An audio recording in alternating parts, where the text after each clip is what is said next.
I sent a very, very sharp message to Bibi Netanyahu that a party like the I was Likud all my life, and I said to him, you need to have Christian representatives in the candidate slots, and there's not one Christian. No party wants to hear about the Christians, and so I created a party in which 50% of the candidates will be Christians or Messianics.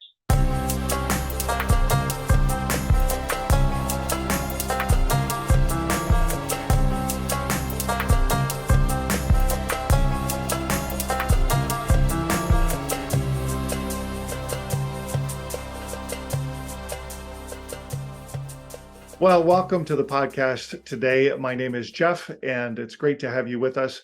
Our guest today is Dennis Avi Lipkin. He's an author, lecturer, founder, and chairman of Israel's Bloc Party.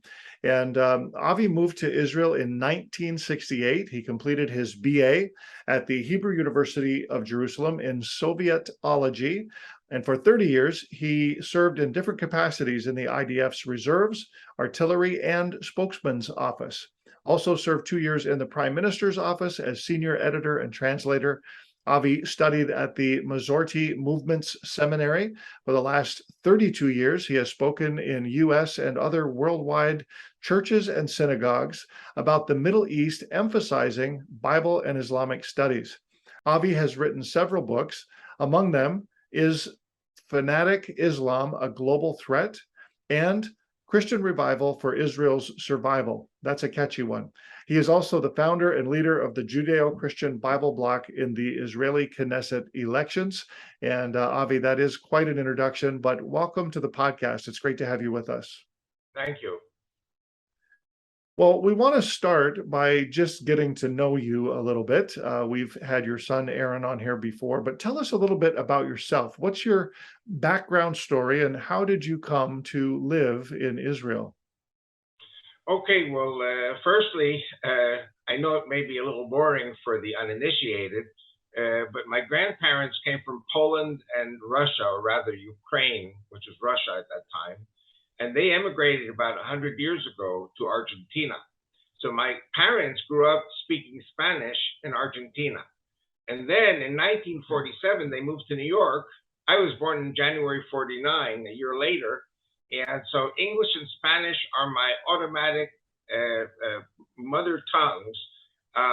And then when I went to Hebrew school at age 6, that was in 1955, I started learning about the Holocaust and all the terrible things that we had with the Germans and the Catholics and the Russian Orthodox and the Polacks and the Ukrainians and all the different persecutions. And I was 15. I wrote to David Ben-Gurion, our first prime minister, and he answered me. I got 2 letters from him. And he said to me, all the Jews must leave the diaspora countries in which they live and move to Israel. And he convinced me. I was 15 at the time. Everybody was very proud of this idealistic 15-year-old kid. But at 19, my mother was blocking the door with her body and saying, you're not going nowhere. And finally, I did go to Israel at age 19. And I've been in Israel now 54 years. I'm very happy that I came here. To complicate matters more, my wife is Egyptian, Jewish. So we also speak Arabic in the house. Arabic and Hebrew and English and Spanish. My wife speaks French. And I studied Russian, of course, Sovietologist, and I studied Greek. So I love languages. I love history. I failed pre-med. I will never be a medical doctor, but I'm good with languages and history. So let's leave it at that. Wow, that's amazing. What a great story. And 54 years now you've been in the land of Israel, a place that I love as well. But, we're here having a conversation. You're Jewish, I'm Christian. And first, I think that's amazing. And we want to talk a little bit about this Bloc Party that you have formed there in Israel. And before we get into the conversation, I do want to take a moment.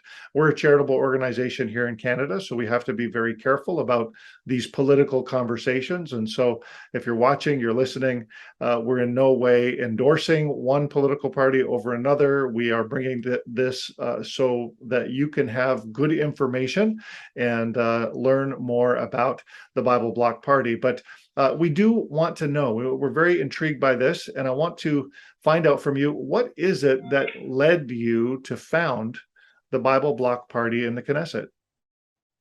Well, again, very, very long story, very short. After I was fired illegally from the Prime Minister's office by socialists who were running the office, and I was very well known as a Likud activist, and they basically blocked me from getting a job in Israel.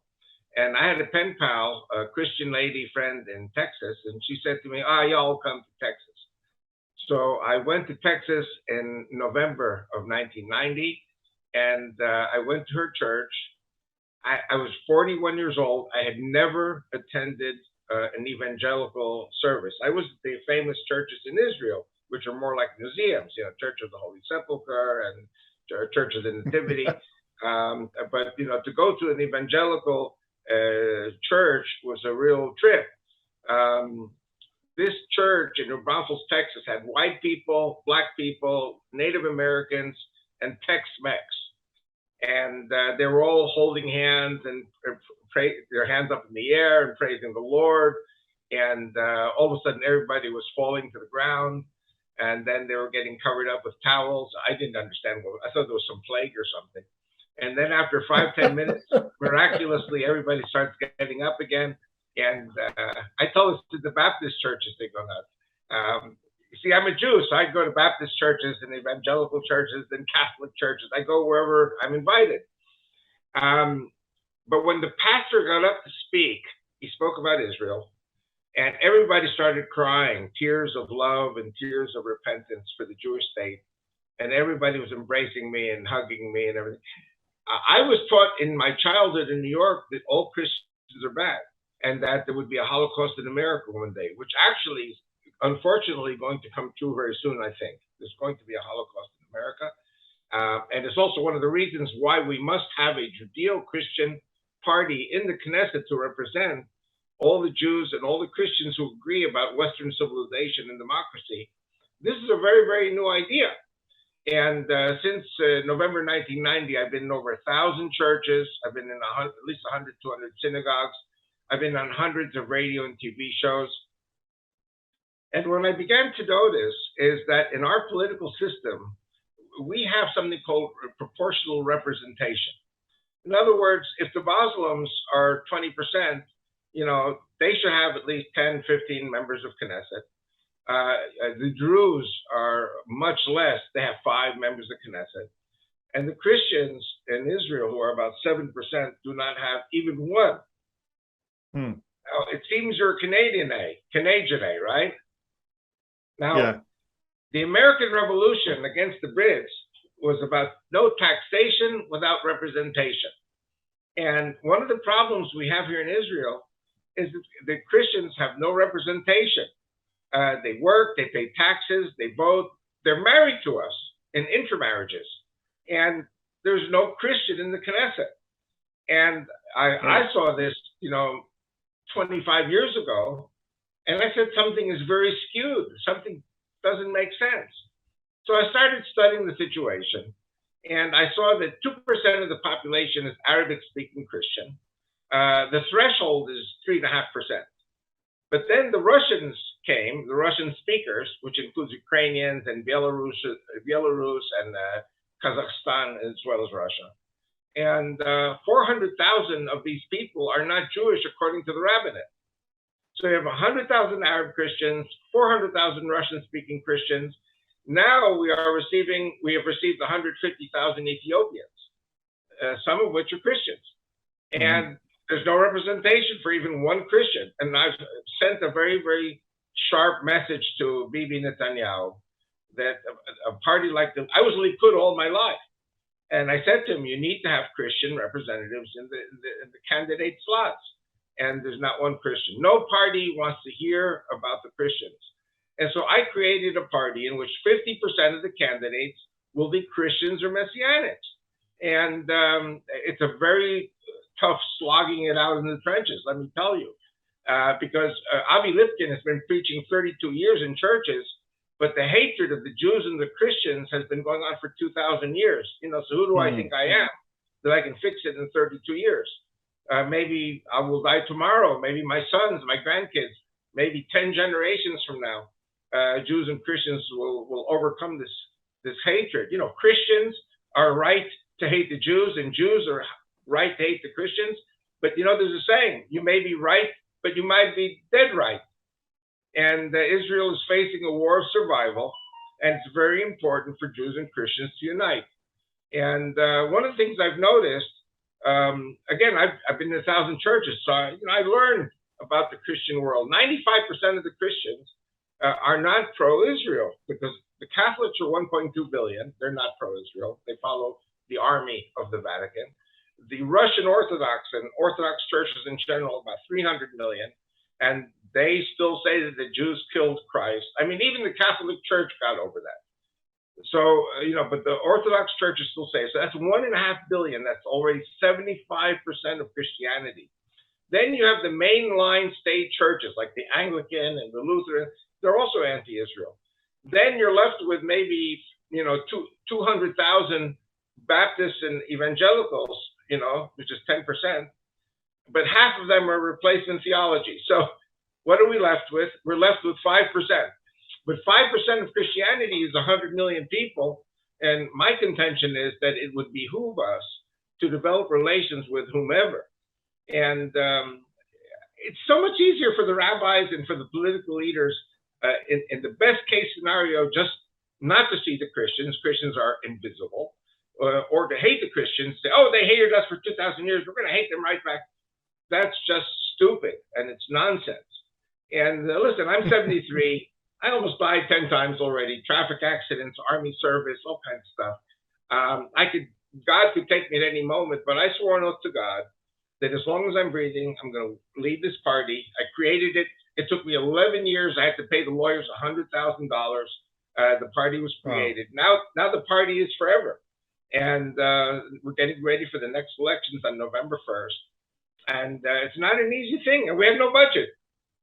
Everything we're doing by faith. Yes. Today we have computers.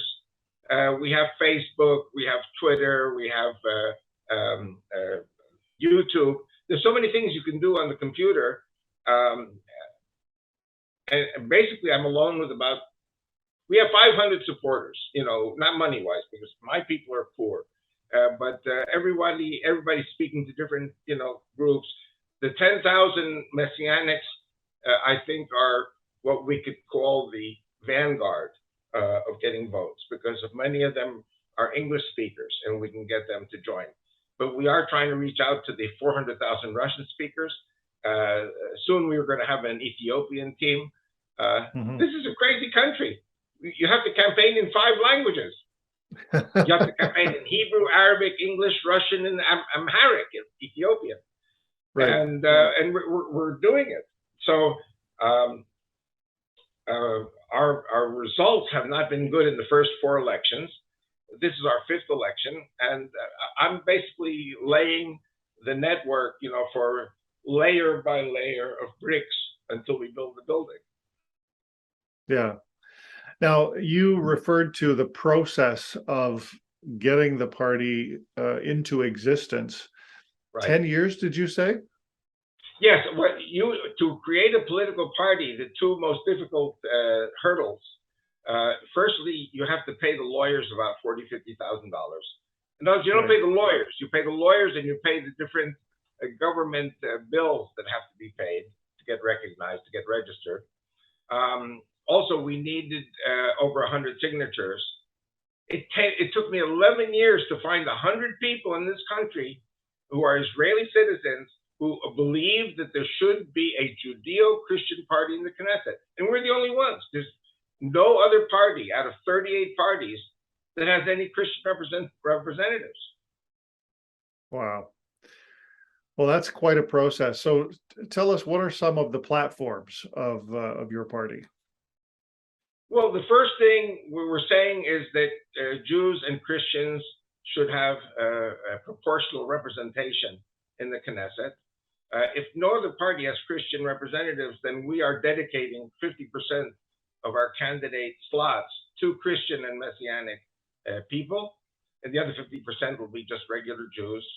The second thing, no more withdrawal from the territories that we're holding now. Any withdrawal from the Golan, any withdrawal from the Jordan River is considered suicide. We at that time we opposed also the Gaza withdrawal, but the fact is that, and as an Israeli army spokesman, I went to lectures in which they said to me in 1993 that the Gaza Muslims are digging tunnels underneath the Israeli army positions. They're digging tunnels underneath the Jewish settlements in Gaza. And they already blew up a few to Kingdom Come. And so Ariel Sharon was right in that sense, that if we cannot deal ruthlessly to root out the tunnel diggers, then the best thing is just to pull out. So we pulled out. So what are they doing? They're digging tunnels under the border into Israel.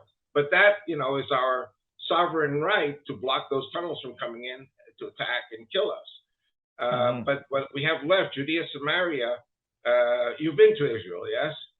I've been many times. So you know that the green line, which is what used to be the West Bank, or Judea and Samaria, is only 14 miles from the Mediterranean Sea. Right. If you've been in San Francisco, the Bay Bridge is 14 miles. So basically all of Israel fits into that narrow waistline. Israel cannot give up those heights, because if they have the heights, they control the entire country. Listen, I was an Israeli army spokesman. So, we were given the full military briefing as to why withdrawal from the Jordan River is absolutely forbidden. So any president of the United States or any political leader who talks about going back to the borders of June the 5th, 1967, is completely crazy. It's completely psychotic. You know the joke about psychotic people? Neurotic people dream about castles in the air, and psychotic people live in castles in the air. Israel is not psychotic and it's not going to get itself destroyed because of psychotic leaders. Yeah. Well, Israel's elections are coming up in November. We maybe referenced that a little earlier, but tell us, just for people who are watching or listening who don't fully understand the structure of the Israeli parliament, tell us a little bit about how it's structured, how many parties are there, what does it take to lead in Israel? Well, the Israeli political system, I think, is really the perfect political system for imperfection. What do I mean? I mean, we have 38 political parties that represent every possible, excuse the expression, damn-fangled idea that you can dream up. And one of them is the idea that Christians should be represented in the Knesset. That's my baby. 38 parties. We started basically down at the bottom of the list. Now we're up to 22, place number 22 out of 38. But the top 13 parties, the ones that overcame the threshold of 140,000 votes, get in with the first 4 members of Knesset. So if you have 130,000 votes, you don't get in at all. You have to pass the threshold with 140,000. And in the first 4 elections we participated in, we were just under 500. 500 votes, it's nothing. But again, we have no funding. Now we are trying with the computers, with telephones, with home meetings, with small groups. We're hoping, I will say like this, if we can pass 500, I'm happy. If we can pass 1,000 votes, I'm ecstatic. But we need 140,000 votes to get into the Knesset. So, many people say, hey, Avi, when are you going to get into the Knesset? I said, well, I'm 73 now. Moses started his ministry when he was 80 years old. So I still have 7 more years to get into the Knesset. Very good, very good. Now, in the Jerusalem Post, you're quoted as saying, for 2,000 years, Jews and Christians hated each other. When Israel faces an existential threat of Islamic terrorism, we need a Judeo-Christian Love Party. Can you expound on this a little bit? What does that look like exactly? Well, I mean, you and I are old enough. We might not have been living at the time of the Holocaust, but we sure studied about it. And in the Holocaust, 6 million Jews died, and there were some good Christians in each country that saved Jews and hid the Jews and did what they could. But by and large, politically, we had no allies. And we were always saying to ourselves, nobody liked us and everybody turned their backs on us and we were all alone and the world was against us. You know, all these people like to be crybabies. And then all of a sudden, like I said earlier in the broadcast, I went to this church in Texas and I saw 400 people, whites and blacks and Hispanics and Native Americans, all holding hands and all raising their arms in the air and listening to the pastor crying tears and loving Israel. And I've been in 1,000 churches like this. And so there are Christians that love Israel. And so what do? We hate them because we hate all Christians. You know, so we Jews are anti-Semites against the Christians. This has to change. We cannot come and say the world is against us, the world is against us, the world is against us, when we are against the world. And so my work is to build bridges between Jews and Christians. And, you know, I'll be honest with you, I shouldn't say this, but even if I don't get into the Knesset, my job will be to make a statement. My job will be to get Jews and Christians to get over the stupidity of the hatred. We have, for heaven's sakes, the same God of Abraham, Isaac, and Jacob. We have the same Torah, and the Messiah, we all agree, is a Jew from Israel who speaks Hebrew. Yeah. You know, I was thinking about your first experience in an evangelical church, and you really got baptism by fire, so to speak. You got into one of the more extreme, sounds like charismatic Pentecostal kind of situations. But now you've been to many, many other churches, and you know that they're not all like that. And the point I want to make by saying that is that, you know, the Jews do have, I believe, a right to hate the organized church. I think many things were wrongly perpetuated in the name of Christianity that were just dead wrong. But I would also say, as someone who believes in a personal faith in God and in following, you know, the teachings of Jesus, that those people were not really acting like Christians are supposed to act according to, you know, to what Jesus taught. And so, you know, I've always sort of tried to put that out there and say, look, there's Christianity as a whole, and then there are true Christians, people who are true believers who follow the way and act like they're supposed to act. And those are the ones of us who really do love Israel and love the fact that the Jewish people, you know, God has a plan for the Jewish people, and it's still to be fulfilled in future years. And I think you're right. I think we need to find this common ground that we're talking about, so that we can join together, band together to send a message to the world. And the work you're doing is very important. I'll give you a second if you want to respond to that. I do have a couple more questions, but no, continue. Ask the questions. Okay. What you're saying is exactly what I'm saying. Right, exactly. And I just I find it very refreshing. It's you've written a couple of books, and so let's just talk for a little bit about a couple of these. Your book, Fanatic Islam, A Global Threat? ? How much of a threat is Fanatic Islam for Israel today, in your opinion? Okay, well, firstly, I wrote this book not as a book. I wrote it as a pamphlet, a 69-page pamphlet. And then when I made 1,000 copies, and they sold like in a month. And then I reprinted the pamphlet, but by then I had more information, so I updated it. It went to 99 pages, then 160 pages, then 270 pages. Now it's 300 pages. And in the final copy, which was written in 1997, this is 4 years before 9/11. And at that time, I was already incorporating a lot of material from the FBI, the State Department, CIA. I don't know if you ever heard of Stephen Emerson. Stephen Emerson is a very famous anti-terrorism reporter in Washington, D.C. And in 1994, he came out with a television program, which was on was on a videotape, then it became on a DVD, called Jihad in America. And I saw it that first night when I was in San Antonio, and I flipped. Because until then, I was talking about Saddam Hussein being a state terrorist. And then all of a sudden I realized the problem is not state terrorism, the problem is Islam.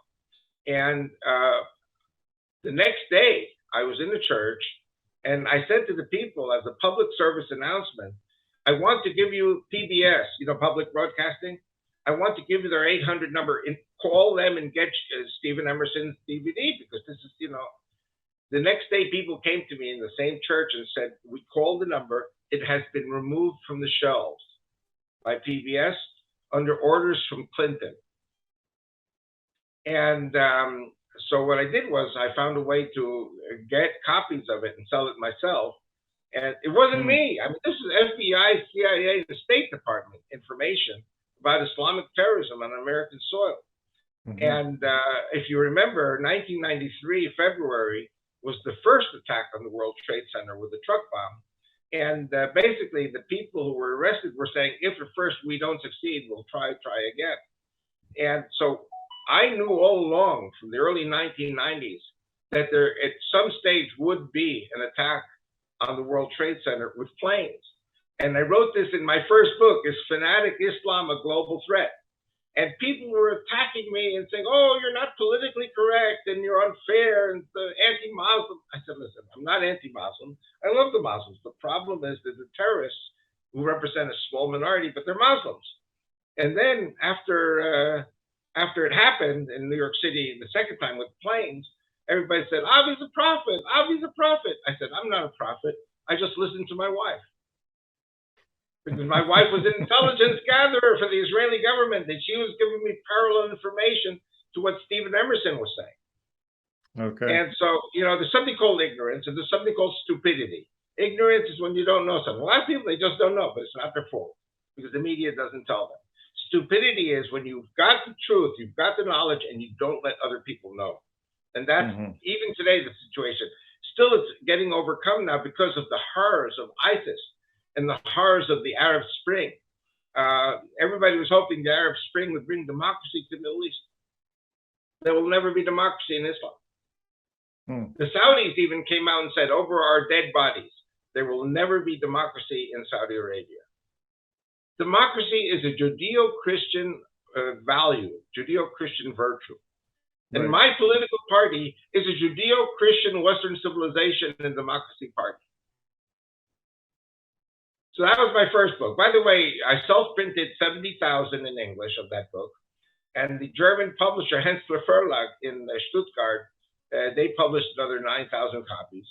And that's basically the most successful of my 7 books. I've done 7 books, total printings 150,000. Now I'm negotiating with an Israeli publisher to get my books out in Hebrew and in Russian, not to make money, because you don't make money with books in Israel, but to get more and more votes in the coming elections, because we're going to have a lot of elections. This is not over. I know eventually you're going to ask me about Netanyahu, but I personally don't believe that he can form a coalition in the next election. I think we're going to go for other elections in 6 months. Wow. That would be 5 in 4.5 years? This is the 5th one.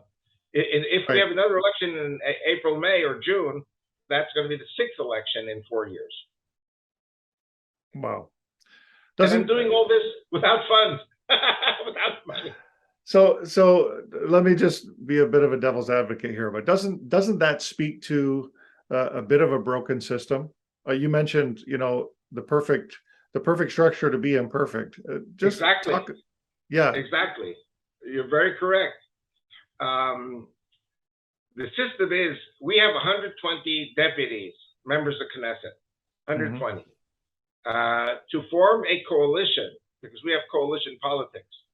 To form a coalition, you have to have 61 at least out of 120. And Netanyahu in the past 4 elections could not get 61, together with the ultra-Orthodox. Now, the ultra-Orthodox is another problem. The ultra-Orthodox have grown numbers-wise very radically in the last 70 years. and they demand constantly budgets from the government. They hate the Messianics. They hate the Christians. Okay, now you think, okay, that's a natural thing, 2,000 years of hatred. But listen to this. They hate the Reform Jews in America. They hate the conservative Jews in America. They hate the unaffiliated Jews in America. And they even said that the people with the kippah, you know, the head covering, which is knitted, that we are Amalek. In other words, anyone who is not, Amalek was the great enemy of Israel. Right. That must be erased. You know, the rabbis talk in codes. When they say Amalek, it means we all have to be killed. Like Catholic Inquisition. You heard of the Catholic Inquisition? We are going in Israel towards a Khomeinistan Israel. And we have now, unfortunately, with the struggles in America between the Republicans and the Democrats, and we have all these armed militias. We have Muslim armed militias. We have neo-Nazi armed militias. We have Black Lives Matter armed militias. We have Antifa, who are Bolshevik anarchists. Mm-hmm. All these people are armed. You know who's not armed? The Jews. Because the Jews say, we don't believe in arms. You know what? They're going to get slaughtered. We Jews say, never again, never again, never again. You know, like parrots. But we don't see the Shoah, the Holocaust that's coming at us right now. And you Christians are the only friends we have. You're not our best friends. You are our only friends. Wow. And I'm talking here in Israel to the wall. Nobody's listening. Crazy. Well, so we were talking about the relationship between Christians and Jews. You also wrote this book called Christian Revival for Israel's Survival. Right. What motivated you to write this, and what's it about? Basically, what it says is that the Jews, as much as, supposedly we hate Christians, I don't really think we hate Christians, but I'll tell you one thing. When handsome boys and girls who are Jewish see handsome boys and girls who are Christian, and they get married, this is called assimilation. This is called intermarriage. And, the Jews have been in America from the 1600s. Mm-hmm. And, I don't know about the history of Canada, but, Jews fought in the American Revolutionary War. In 1777, Christmas, there were 500 Jewish soldiers standing bivouac while the Christians prayed the Christmas services. 500 Jewish soldiers. In the Civil War, there were Jews in the Southern Army, Confederate, and there were Jews in the Northern Army. And when I'm in the churches, I say, where are these Jews today? Everybody looks at each other. They don't know. I say, you are the Jews, because the Jews intermarried with the Christians. In America, the Christians were so good to the Jews, loved us. I mean, you had some anti-Semites, crazy people, but by and large, the Protestant ethic of America made it a country which is pro-Jewish. And so today there's 6 million Jews. There should have been in America today 60 million Jews. There were no gas chambers in America. We were terminated with love. And so now the Jews who vote Democrat, these are the Jews who came from Europe, came from 1900 years of persecution. And so they see, wrongly, they see the American Christianity as an extension of the European Christianity, which is not true. No Jew has ever been killed in America. I think also, if you're in Canada, I think Canada never killed a Jew either. So the certainly hope not. The new colonies, the new countries in North America never killed any Jews. And so what terminates the Jewish existence in America and Canada? Intermarriage. Because Christian girls are beautiful, Christian boys are handsome, and hey, why not? We've got the same God, the same Torah, and Messiah is a Jew. The problem in America is that most young Jewish people do not have a clue about what is Judaism and what is Israel. And they just live their lives in a secular manner. Mm-hmm. And there are two possibilities. Either they go to college, they meet Christian boys and girls, get married, become Christians, and vote Republican. Or or, to get killed in the Holocaust. And so I think God is bringing home. Now, here's the crazy thing. If the Jews start getting slaughtered in America because of a civil war in America, and the Jews are married to Christians, 80%, they have to bring the Christian spouses with them to Israel. Right. So you ask the hypothetical question, is the Messiah coming or returning only for the Jews? No, the Messiah is coming or returning for the Jews and the Christians and all of humanity. And so they all must be represented at the Mount of Olives on that day. That's what Avi Lipkin believes. That's my definition. Okay. That's my definition. So, we will go to the Messiah and say to him, the Jewish version of the joke is, excuse me, sir, is this your first visit to the Holy Land? And the Christian version is, can we please look at your hands to see the holes? Mm-hmm. In the Gospel of John, Jesus' pupils, they said, how do we know who you are? You say you are. He said, look at my hands, look at my feet, look at the piercings. Well, that's fine with me. If I'm alive when the Messiah shows, I want to see his hands and feet. Yeah. But the point is, the Jews and the Christians have to stand together to defend the land from any onslaughts by people who hate God. Yeah. And Allah is not God. Allah is the moon crescent God. Right. You see the moon crescent on top of the mosques? Yeah. That's not the God of Abraham, Isaac, and Jacob. No, exactly. And well, Isaac is the chosen son, not Ishmael. I mean, God's not confused. God says exactly what he's saying. And beware of counterfeits. That's right. Yeah, that's right. And there's a lot of sort of other discussions that can come out of those texts in Genesis regarding, the fact that people get blessed just because they're around God, and so any success of those other sort of family lines makes sense, because God said, hey, Abraham, I'm going to bless your seed. But he did very definitely, swing to Isaac and Jacob. And we agree on that. And I love the insight that you bring to the conversation. And hearing you talk about the Messiah's return and the Mount of Olives, it's just so intriguing. And we do believe in many ways that a lot of these things will pan out in the end, but it's great to hear you just share about your passion. Really appreciate the time that you've been able to spend with us today. And maybe just one last question, and then we'll get some information from you. But what is it that your party needs to succeed? I would say three things. Firstly, we need time. Mm-hmm. We need time. We need more members to join us and march with us.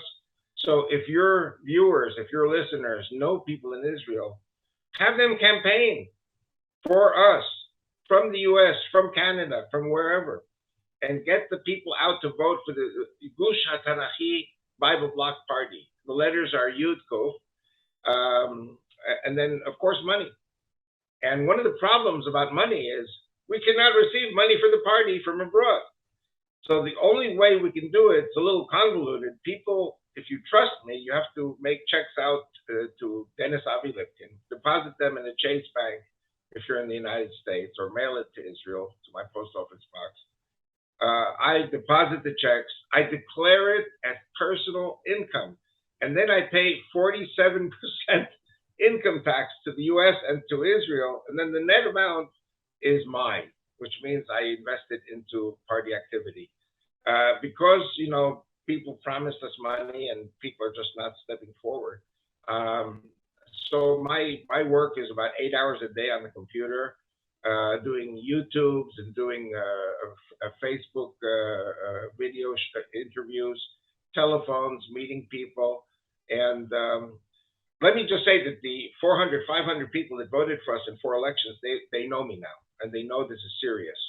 So I'm very confident that we will go up to about 1,000, maybe more in this next election. By the way, in the last election, we lost a few thousand votes to a party which was opposing the COVID-19 vaccinations. But now that it's basically a moot point, I'm hoping a lot of these votes will come to us. So eventually we're going to get thousands of votes. The more money, listen, if we have $100,000. If we have $100,000, we go to newspapers, TV, radio, billboards, signs on buses, stickers, caps, T-shirts. Some of the people that could work for us need salaries. I don't have a salary. Everything goes, straight to the party. Mm-hmm. All right. Well, thank you for sharing that. And where can those who are listening, watching, find out more information about all of this? Okay. Well, firstly, I have two emails. One is avi.lipkin@gmail.com. Or Vic Mord. My pen name is Victor Mordecai. So half of Victor, VIC, half of Mordecai, MORD, 2001 @yahoo.com. And if people write to me, I answer them. And depending upon where they are, I will tell them what is the best way to make a donation if they want to. But the checks, not cash, the checks have to be made out to me, to my name. I deposit them, I declare the money, and then with that, I'm able to move. Mm-hmm. Well, Avi, thank you so much for taking the time today. We do remind those who are watching and listening that we can in no way endorse or behoove you to be involved in this, but we want to provide this information. And I really appreciate the insight that you've brought today and the background that you've given us. And I do applaud your work. Thank you very much. You know what? God and time are the witnesses to whether or not I succeed or if I'm able to succeed. Well, we will pray along with you, and the Lord bless you today. Thanks for being with us. Bless you also. Thanks for watching. You can listen to this entire podcast on your favorite audio podcast platform. Find the link below. And while you're at it, don't forget to click subscribe and follow us on Facebook so you can stay connected to First Century Foundations.